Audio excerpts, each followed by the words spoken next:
This free step-by-step video comes to you directly from Haynes, creators of the world's best repair manuals.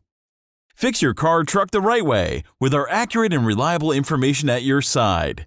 You can complete more than 200 jobs on this vehicle when you purchase the complete online manual at Haynes.com.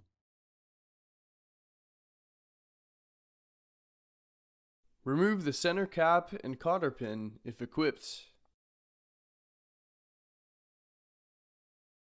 Then loosen the drive axle hub nut with the vehicle still on the ground.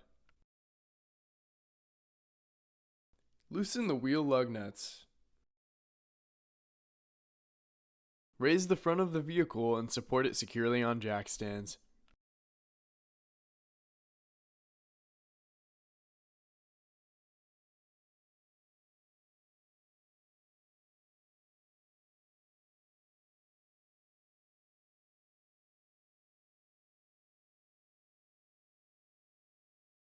Remove the wheel for the drive axle being replaced. Remove the wheel speed sensor from the steering knuckle if equipped. Remove the control arm ball joint to steering knuckle pinch bolt and nut.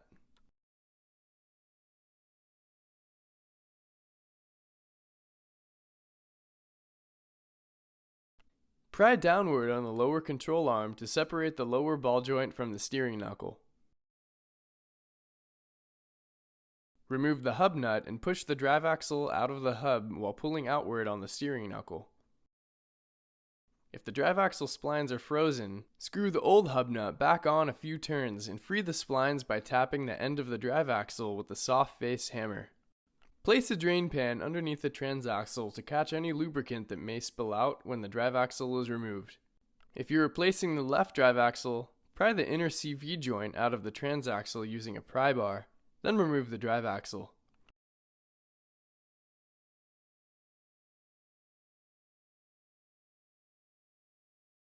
If you're replacing the right drive axle, mark the relationship of the support bracket to the bearing, then remove the support bracket bolts. Pull out the drive axle assembly. Do not try to separate the bearing from the inner CV joint until you have the entire assembly on a bench. If necessary, install a new drive axle oil seal on the transaxle case. If you're reinstalling the old drive axle, install a new retaining clip on the axle end before installation. If installing a new drive axle, make sure there is a new one pre-installed. Install the drive axle. On the left drive axle, to ease insertion and seating of the retaining ring, position the gap in the ring at the bottom. Push in the drive axle by the inner CV joints sharply to seat the retaining ring in its groove inside the transaxle. To ensure that the inner CV joint retaining ring on the drive axle is locked in place, pull on the inner CV joint and make sure it doesn't slide out. On the right drive axle, slide the axle assembly into its mounting bracket.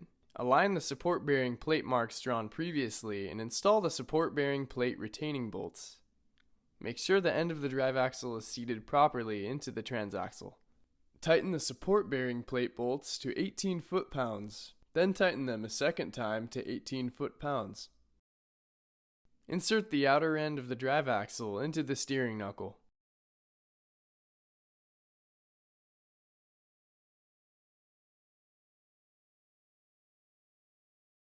Insert the lower ball joint stud back into the steering knuckle, then install the lower ball joint pinch bolt and nut. Tighten the nut on the bolt to 41 foot-pounds. Install the drive axle hub nut, but don't fully tighten it yet.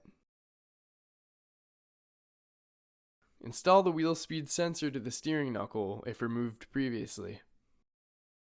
Install the wheels and lug nuts.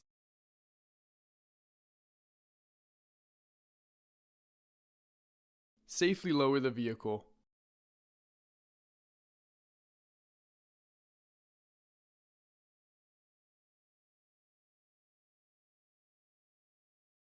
Tighten the drive axle hub nut to 92 foot-pounds. Install a new cotter pin if the old one was removed at the beginning of the procedure.